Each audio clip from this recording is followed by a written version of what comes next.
So for our morning message, please welcome Reverend Darryl Schoon to the podium.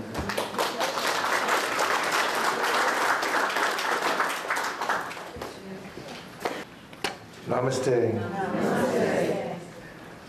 What an honor it is. That song, Beautiful Dreamer, that we just sang, it's true. It's not a metaphor. It's the absolute truth. And I know that each one of us here, as we dream, know not the beauty of who we are. And we know that this dream tends to be a little rough, tends to be a little hard, tends to be a little lonely, tends to be a little too much at times. And I want to address that aspect of the dream in my talk today. Around 2,000 years ago, there was a man living in Alexandria around the time of Christ. He too was a Jew. His name was Philo. And he said something that has echoed through these years. And 2,000 years is a long time to have said something to people who have remembered it. And what Philo said was, be kind, for everyone is fighting a great battle. And I think those of you in this room who heard those words know exactly what Philo meant.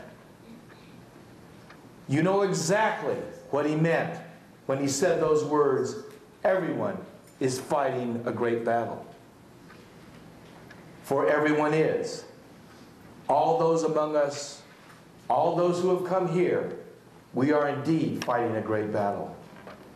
And what I'd like to do today is share with you a little of what I've learned on my great battle, and may it give you hope, and may it give you direction, for it has done so for me.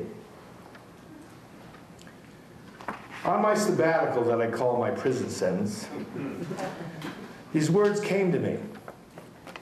And these words were in the form of a poem. Sometimes it seems that life's a battle. Sometimes it seems it's one big war. Sometimes then I will wonder how much longer, how much more. I don't know why it's so crazy, why it seems to have no aim, and that's the time I'll ask the question, where's the lesson in this pain? I see people hope tomorrow will be better than today. I see people hope that hoping will somehow drive the pain away. I don't know why it's so crazy, why it seems to have no aim, and that's the time I'll ask the question, where's the lesson in this pain?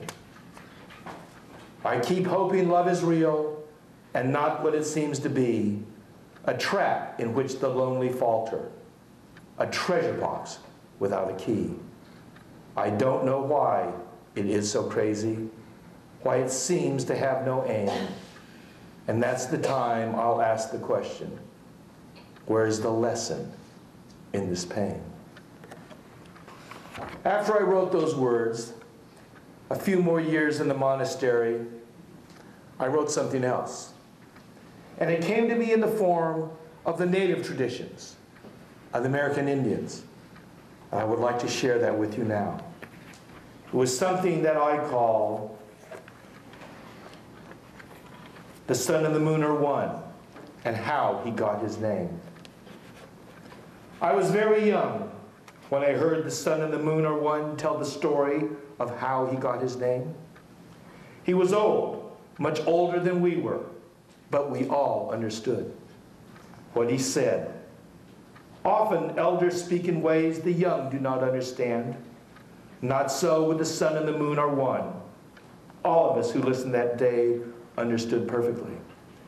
Why he spoke to us was something we did not understand. He said that he wished to speak to us before our skies clouded over. He said this would happen to us when we were older. But now as children, with our skies still clear, we would understand the words he would say. And later, just as he said, our skies did cloud over. But that day, with our skies clear, we understood. And this, to the best of my recollection, is what he said. When I was like you are now, a child, my name was Strong Mind. And like you, I did not know how I got my name. The name Strong Mind had been given to me, like yours had been given to you. When my name was called, I answered. And when it was used, I knew they were speaking of me. My childhood, like that of all children, was filled with the river of growing up. And as my river flowed, I learned, for that is what the river of growing up does for all of us. It flows, it teaches, and as it teaches, we learn. As children, our worlds were new and our skies were clear. But as the river of growing up filled us, our worlds began to change. We learned that all things, like us, had names, and that all names were separate and apart. That the tree and the earth that grew it were not the same, nor were the sky or the clouds, or the sun or the moon. As we were filled, we never questioned what we were learning. We never asked whether the lessons of the river of growing up were in fact true. We were only children then, as you are children now. Soon we found our worlds had changed. Our lives were no longer fun and joyful adventures. We'd become burdened with problems and struggles. So this is the final lesson of the river of growing up, we thought. So this is truly how life is. We were wrong. There was yet another lesson the river had to teach, and that is why I'm here today. Perhaps by telling you now, while your skies are still clear, you will remember my words, and you will continue to learn and continue to move, even when your skies cloud over and your world seems to have forever changed. The sun and the moon are one is not a name. It is a truth. Names are not truths. They are only names, and names are only labels. Someday you will discover you are the truth. And on that day, you will notice that your sky is clear once again. A few years ago, a psychologist wrote a book called The Journey of Souls, The Destiny of Souls. Michael Newton. He was a hypnotist, and he had stumbled on to past lives. And he had written a book about it. This is something that we are not in touch with. We who are in the veil, we who have forgotten, we, the dreamers who still sleep, the beautiful dreamers. And in this probing, he had discovered that we actually did have past lives. But that when the human subconscious is opened up by the technique of hypnotism, we can remember who we've been, where we've been, and what we did during that time. And so Michael Newton explored this incredible world that he did not believe in before. But what happened to him had yet to unveil more truths. One day, as he was talking to a client of his, somebody who had intense feelings of loneliness, he tried to take her back to a feeling when she wasn't so lonely. And so she found it. And as he watched, this woman grew alive. A smile happened across her face, and she grew excited, telling him, oh, they're there. They're my friends. Here, my friends. I'm with them. I'm with them. And so wanting to put that more into focus in her mind, he wanted her to remember where it had been so she would be able to take this feeling back into the present moment. And so he asked her, where are you? And she could give him no place. When did this happen? She could give him no time. He had stumbled in to the world that which this world is a part of. The world of spirit, where there's no time and space. And when he explored that world with her, and in subsequent hypnotisms of other patients, he found out that was the world where we chose to be where we are today. That was the world where each one of us picked with careful consideration our parents. The world, the circumstances, and more importantly, the burdens with which you are now dealing with. The burdens of the apparent lack of love, lack of money, lack of health, or whatever they are. That is the world where you chose to take on these burdens, to learn that lesson, to come closer to the truth of which you have always been and always are. This, my friends, is where we are. We are in the schoolroom of life, and we are still asleep. Our way back to that truth, our way back to that truth, to that learning, to the knowledge of who we are, is not an easy one. But I want to tell you, it's a lot easier than staying asleep. The Course in Miracles said we will all become one with the knowledge of who we are. Why? Because there's only so much pain we can take. That is one of the purposes of pain. To force us from our somnambulism, to force us awake out of the dream into which we have collectively fallen. And I want to tell you, each one of you is destined to make that trip back home, because each one of you never left that home in reality. We have only left that home in our dream, in the sleep that we share now.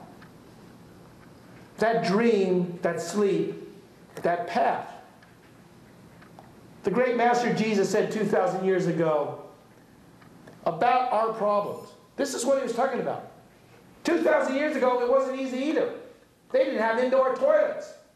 Can you imagine life without indoor plumbing? It's bad enough the way it is. I mean, it's bad enough to be faced with the specter of cancer and then to have no indoor toilets.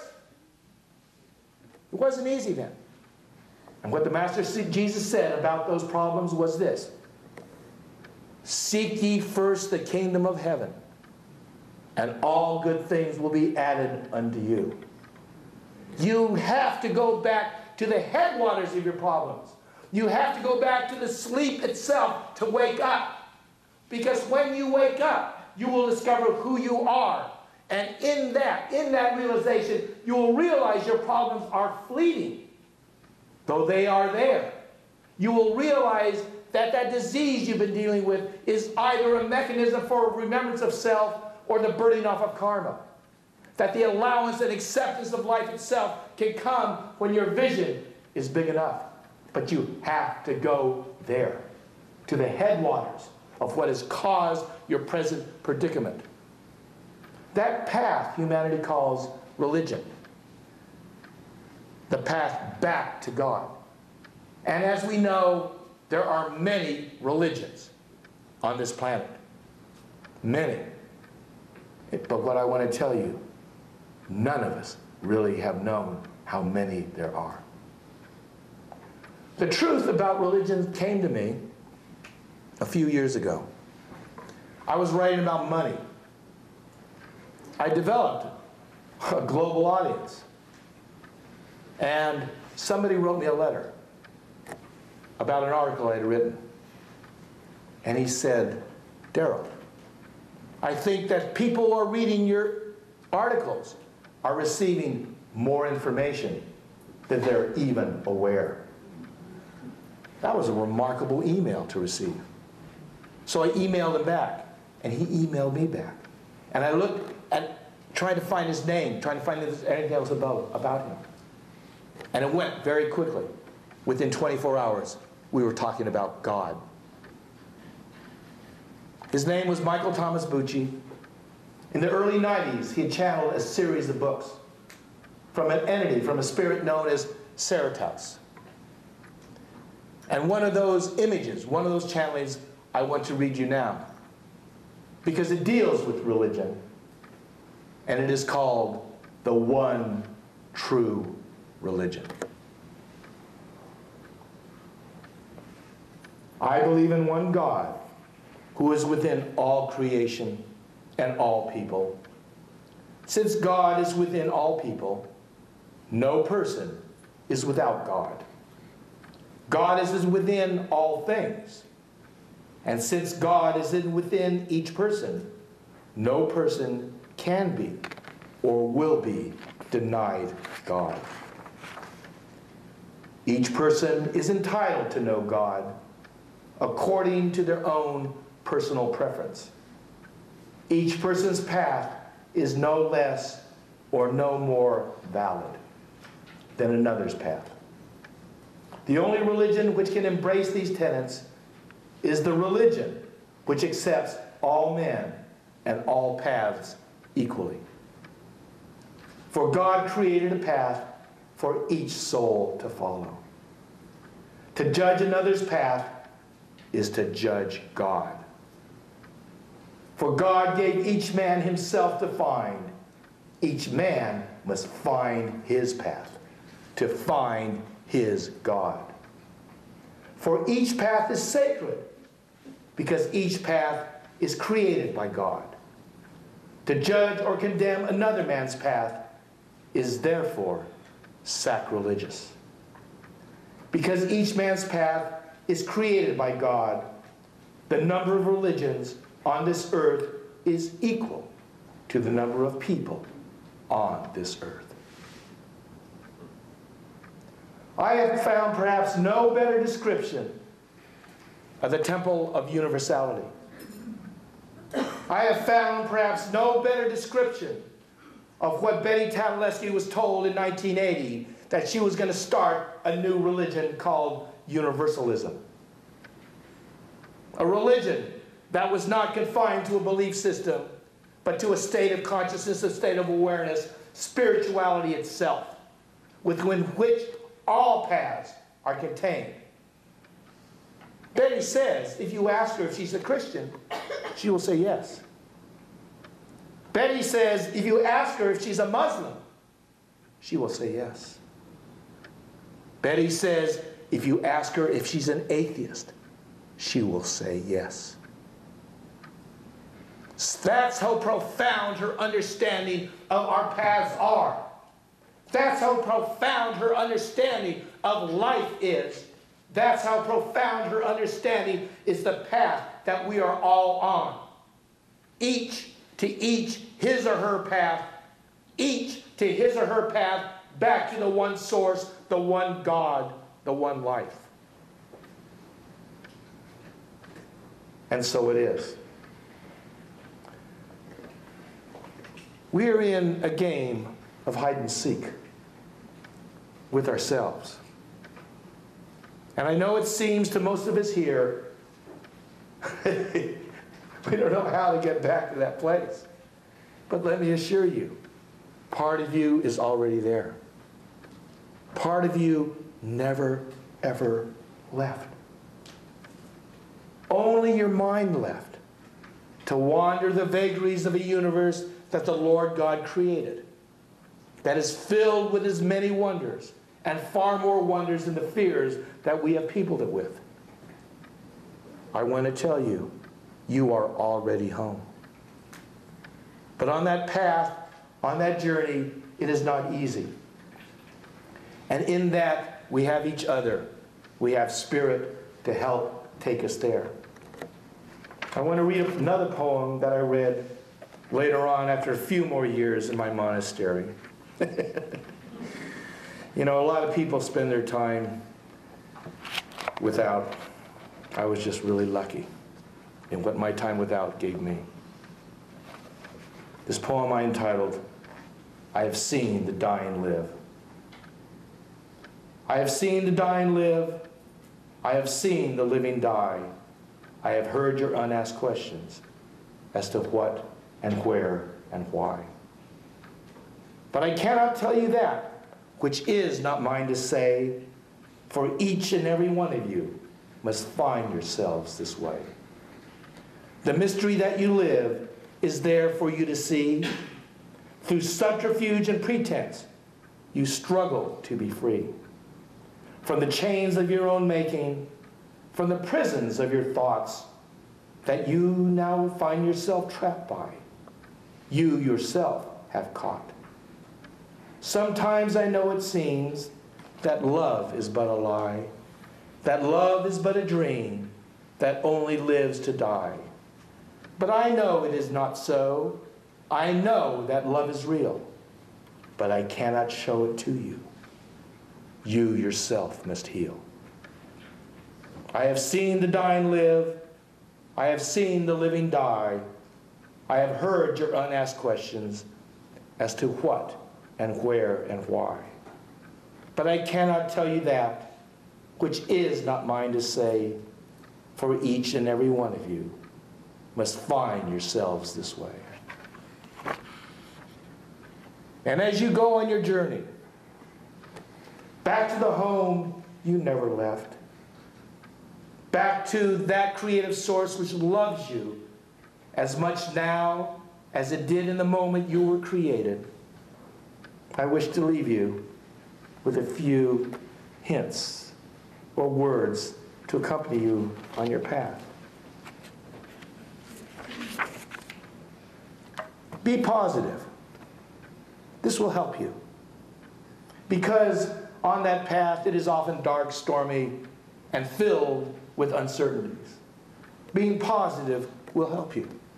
They won't always appear to be true. And in fact, when they appear to be less so, when they appear to be absolutely untrue, that is when you must be positive, most of all. Be thankful. Thankfulness will help you in many extraordinary ways. I remember in the Haight-Ashbury, I think it was after an acid trip, but in the Haight-Ashbury, everything was after an acid trip of some sort.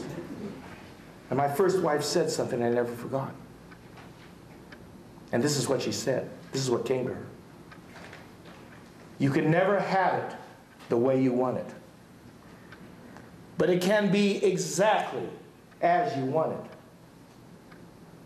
But you never own it, for it is only lent and must be renewed with thanks at every moment. Those words were true then, they are true today, they will always be true. And for the third thing I wish to leave you with are these words: be kind, for everyone is fighting a great battle. Namaste.